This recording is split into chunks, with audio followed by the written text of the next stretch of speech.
Robert Griffin III may be all he's cracked up to be and more, and the Heisman Trophy winner put on a show at Baylor's Pro Day. He completed 78 passes, missing just 4, and guess who else was in the house? Well, let's check it out. Redskins owners Dan Snyder and head coach Mike Shanahan, as you see there. RJ3 went to the dinner with some high-ranking Skins officials last night. He had nothing but good things to say. Many football insiders compare Griffin to last year's Heisman winner Cam Newton, but ESPN's Ron Jaworski pointed out when many have seen Griffin has a quicker twitch. He's so quick in the pocket and impressing enough that many wonder, will the coach jump and take him at number 1? It's up to them. It's whatever they decide. You know, they're going to go to Andrew's Pro Day tomorrow, and you know, it's up to them to make that decision. You know, I'm not going to close the book on it. You know, it's kind of down to 2 teams, it seems, and if it's not those 2 teams, then it's somebody else, and I'll be happy to play for that team as well. Well, let's hope that the Redskins will keep their fingers crossed. But heading over to Tim Tebow, he's the golden boy of football. But now Tim Tebow will be wearing green and white. Yes, Denver's trade with the New York Jets did go through today, despite a big financial snag. The deal reportedly almost fell through because the Jets didn't realize they still have to pick up a remaining $5 million left in Tebow's contract. That problem has been solved, with the New York reportedly paying half of the compensation back to the Broncos. As a result of the trade, the Broncos will receive 4th and 6th round picks in this year's draft. Now, talking about setting an example, the NFL is coming down hard on the New Orleans Saints for bounties paid on big hits. Head coach Sean Payton has been suspended for the entire 2012 season without pay, while Greg Williams, the man allegedly responsible for starting the bounty reward system, has been banned indefinitely. It doesn't stop there. Goodell also fined the Saints $500,000 and banned general manager Mickey Loomis for the first 8 regular season games. Well, when you have a simple one-word name, all it takes is some great numbers behind it. And your star in Washington, Nene, made his debut for the Wizards tonight, racking up 22 points and 10 rebounds. And it definitely paid off. Second quarter, Chris Singleton, he fakes, he drives, pretty reverse, and he makes it. It's 25-17 Wiz. Nene, 20 points, 10 rebounds in the Wiz debut. And check this out, second quarter, Jordan Crawford with the steal, and he'll go up the floor. He'll take it all the way with this acrobatic floater, and it falls. Crawford, he gets 23 points with the Wizards win. Wizards win 108-89. And get ready today, Nats manager Davey Johnson announced Steven Strasburg will be opening the starter game in Chicago.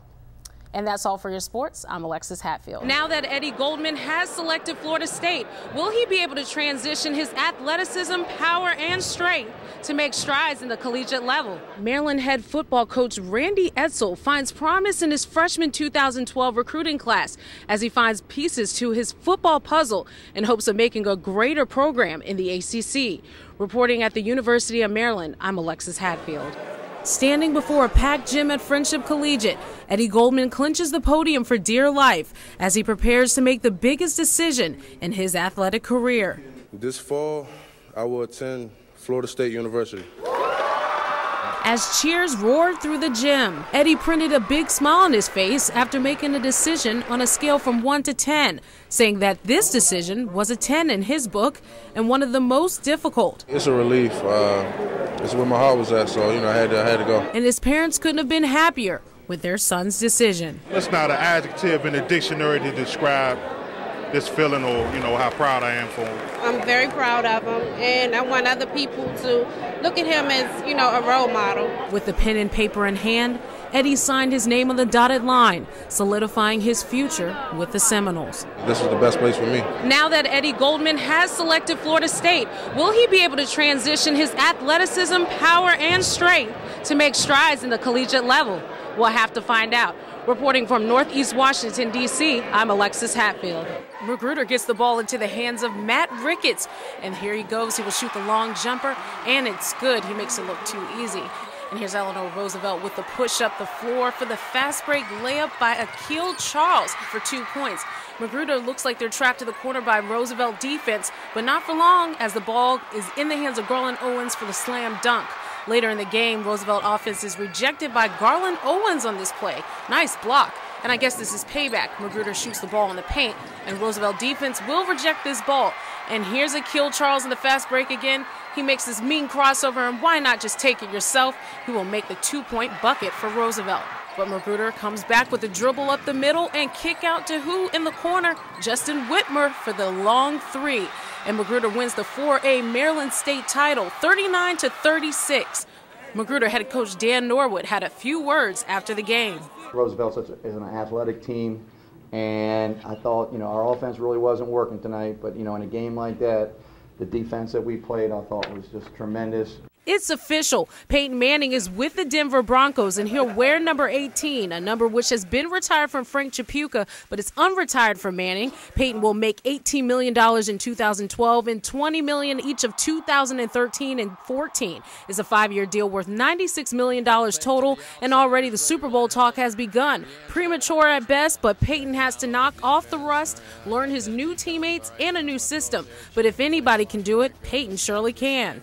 I'm planning on playing for a long time. I realize I don't have 14 years left by any means, but at the same time, this isn't something that I'm just building a foundation this year to really try to do something in 2 years or 3 years. I mean, this is a now situation.